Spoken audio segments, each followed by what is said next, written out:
another running on air video. In this one I'll be comparing the Kawai K1 Mark II to the recent emulation VST, the K1v. Before we start, if you'd like to support the channel, you can check out some of my tracks on Spotify and Bandcamp, and I'll leave the links in the description. So having said that, let's get on with it. So if you've watched my channel over the last year or so, you will have seen that I've already done quite an extensive series on the K1 Mark II synthesizer from the late 80s. So someone's come up with an emulation, and I wanted to check this out for a while. The thing with an emulated synthesizer, if you have the original and you've got the emulation, do you need both? This is always a question I think a lot of us ask ourselves. I suppose the answer is it depends. I have limited space. I can't keep every synthesizer that comes through my hands as much as I'd like to. It's just not possible. There are more I would like to buy and I would like to own for a while, and then sometimes you just have to pass them on. And there are a number of synthesizers which I would still love to have, but unfortunately I just don't have the space or the money to hold on to them forever. So the big question for me is the K1v emulation good enough to make me feel comfortable about getting rid of the original? And that's what I want to look at. So I'm going to do some sound-to-sound comparisons, and I also want to have a look at the interface and look at any possible issues, things that perhaps will get improved down the line. So thinking about how I can test this, well, what could be any better than the demo tune that I've been using for the series? This was all written using K1 sounds, so let's try some substitutions. I've got the K1v on one channel, and I've also got the audio that I recorded from the K1 Mark II some time ago. Let's hear the original recording. Okay, so this is the raw sound coming straight from the synth, no effects.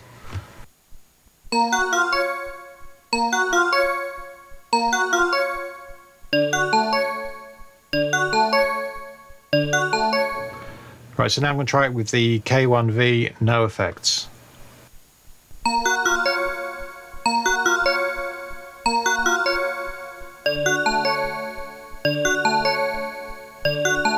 So I think you can hear straight away on that first sound, if there are any differences, they're so minor that in a mix, you're really just not going to notice it at all. So it's a good start. The second sound I've got, here's the original recording.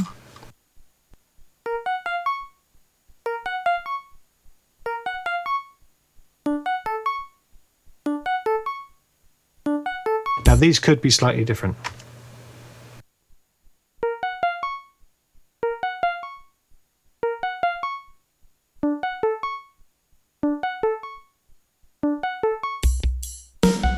Yeah, so I think there is a slight difference there because the patches aren't quite the same, but you can hear that they're pretty much the same. Didn't exactly change it a great deal. Let me see if I can hunt down another couple of sounds.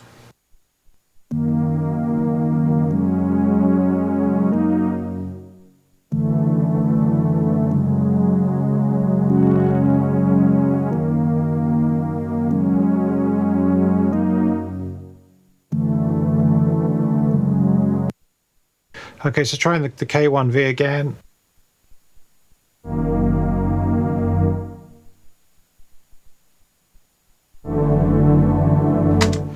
Yeah, so I think you can hear that it's pretty close. I mean, if not identical. Now, a quick thing about that. It's not really surprising. This is a digital synthesizer which uses waveforms which are recorded into memory. I don't know exactly what was involved with creating this plugin, but if you can get that information back from the synthesizer, then it's going to be exactly the same as it was. It's not like modeling an analog. Because it's all digital, then it's reproducible. The amount of analog electronics in an old synthesizer like the K1 is going to be relatively small. It's going to have less influence, and therefore it's much easier to emulate. Now, I'm not saying that there wouldn't be little quirks and things, and the nature of the chips and the way in which the digital to analog converters work and things like that can all have an influence on the sound. We know how desirable sounds from early sampling technology can be, and there's certainly going to be an element of that here as well. But you are essentially converting digital information being played back on a piece of hardware to the same digital information being played back on a piece of software. So it's not surprising that they are very, very close. There are some other considerations, and I think one thing I'd like to have a quick look at is the interface. One of the problems with the early generation of digital synthesizers is that the interface can be somewhat tricky to get used to. I mean, the D50 is particularly bad in this example, so is the DX7.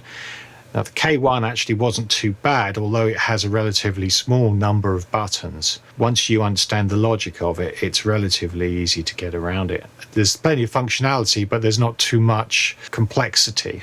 So, are there any improvements? Let's have a quick look. First of all, when you look at the interface for the K1v, it's based on the K1m, which is the desktop version. And it looks great. It's very, very clean. It's very crisp looking. I was instantly impressed, thinking, well, this doesn't look like sort of free software.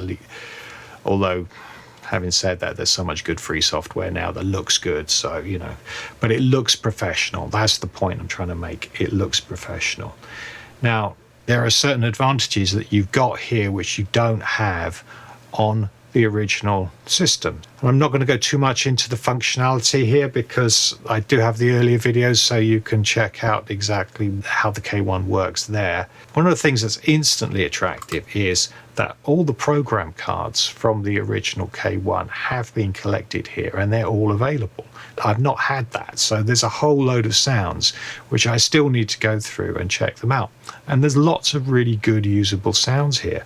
So you get a great advantage straight away, even if you don't want to program the thing. You have a lot of sounds to work with, so it's worth checking out for that. You want those 80s crystalline digital sounds. Yeah, this is a good place to come and have a look. And also you can see what all of the patches are called straight away, instead of having to scroll through everything. See if I can find some nice sounds that we can have a look.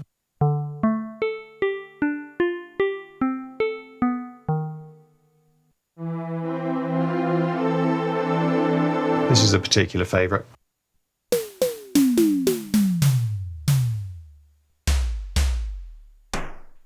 Definitely need to use that one a bit more, I think.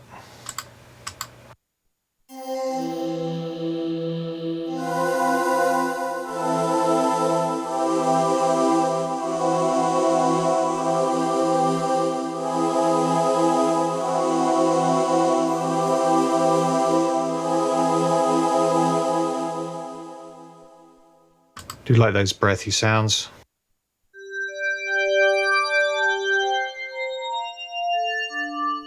Anyway, I digress.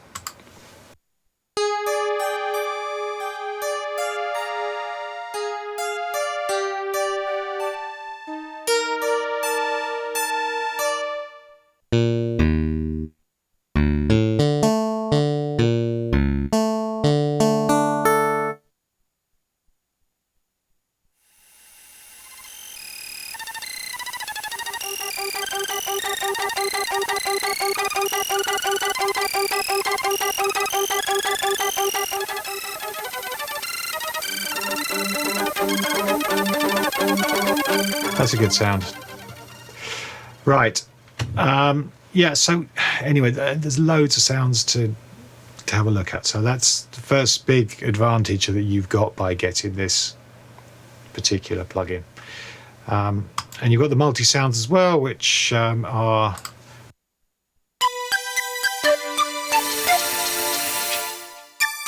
more complex. So then the next thing really is, and I was kind of curious about this, is can you improve on the editing? I would say yes. One thing that is instantly noticeable is the visual representation of the envelopes. You know, instead of just having a whole bunch of numbers. Now, bear in mind on the original synth, you'd only be able to see one of these settings at a time. So to be able to see the whole thing really, really helps. You can quickly click between the different oscillators and then instantly see how the envelope's changing, instantly see all the other things that are changing, for instance, the tuning, the coarse tuning there. I think that's great. That's really, really good. You can see what waveforms are being used. Now, here's a really nice thing that I like. The waveforms are grouped by type in the manual, but in order to actually really understand what you're dialing up, you need the manual in order to be able to choose things, but you don't here because they've literally been catalogued. So say for instance you do want bell, percussion or organ type sounds, they're all catalogued here and you can just go in and select the one you want. So that's really good. That's really going to help with the programming. And then same thing when you want to go for the key split and layering and so forth in the multi-section, there it is. You can just select the 4 sounds that you want. You can select which keys you want, so you can do have your zones of keys for each sound. It's really nice and straightforward. There are common features as well, which are common to all the sound sources. So you have a common page for this as well. Of course, you can type in names of patches as you're going. System settings. Yeah, I'm not too sure there's too much to say really beyond that. It's free. You should check it out. If you like 80s sounding synths, this is definitely worth checking out. And you know, what's not to like, really.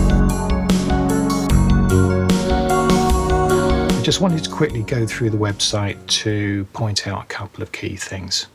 So first of all, the plugin was developed by Nils Schneider, who I would assume is a German national. His website is mainly in German, but the key points relating to the plugin are all in English. So first of all, a quick picture of the plugin and this little demo video here, which is very good, gives you some idea of the sort of sounds that you would expect, but you know, classic 80s sounds essentially. And then goes through some of the technical details. The key points being that it's supported on Windows, Mac and Linux, both on VST2 and VST3, so you should be covered one way or another. So it has the full preset collection released by Kawai, which is almost 1,000 plus almost 400 multi-presets as well. So it's pretty good. There's plenty to play with. Then you have the download links at the bottom here, but probably the most important button is this one here. I think it's well worth the money, and if you're going to use this plugin for any time, then it's got to be worth at least 10 euros. I would have thought that seemed reasonable to me. I mean, it's amazing how much work must have gone into this. Now, there's also some really good news here as well. He is also working on a K4 plugin, and there's some information about how far he's managed to get on that one. Sounds like it's potentially a bit more tricky, but if he can do the K4, that would be great for me, because I used to have a K4 and I sold it, and I kind of regret that. So it would be really nice to be able to get it back. I got one dirt cheap, and now they're at least twice the price they used to be, and that's so, you know, I can't really afford to buy one, but it would be fantastic to actually have a virtual one, and in many ways more convenient as well. So I think that's about it really. It's a great plugin. It's really worth the donation, and hopefully the work will continue. It always amazes me that people A, have the skills to do this sort of thing, and B, find the time. One would assume that there must be a day job or some study or something else going on, and I know from my own life how difficult it is to actually just do simple YouTube videos in a timely fashion, let alone do anything like produce a piece of fully working software. It amazes me that people are able to do it. So, you know, all credit to Nils for his work on this one. I'll be using the K1v for some time to come, no doubt about it, so much appreciated. So the big question then really is, do you need a Kawai K1? now that this software has been released? And I suppose the answer to that is, well, no. You want something that creates the sound that you're looking for. That's fine. I would suggest this can do that. This can do K1 sounds, which are, if not exactly the same, are good enough. You have the advantages of having all of the sound banks available to you. You've got the improved programming interface. So do you need the original? If you're a synth collector, then the answer is yes, because you like collecting synths and you get pleasure from owning them. I know every time I come into my studio and I look at the synths I've got, I enjoy that even if they're not turned on. And that's because part of me is a collector. Yeah, so functionally, this works fine. Now, the only disadvantage I've had with this so far is that when I do save the K1v within my DAW projects and then I start the DAW project up again, it forgets which patch it was on. Now, that is a pain. That is really annoying. And I think if there's one thing I would like to see fixed, that's that. Now, I suppose the fix to that would be to put something into the MIDI track so that when you press play, it changes the patch. But that's a bit of a fiddle, and I kind of don't really want to do that. That's a bit of a faff. But considering everything else, it's fine. It's really good. So thanks very much for watching, and hopefully you found that useful. If you got something from it, a like would be appreciated, and also consider subscribing for more of this sort of stuff. I've got some other synths I want to compare as well, so it would be worth hanging on for that sort of thing.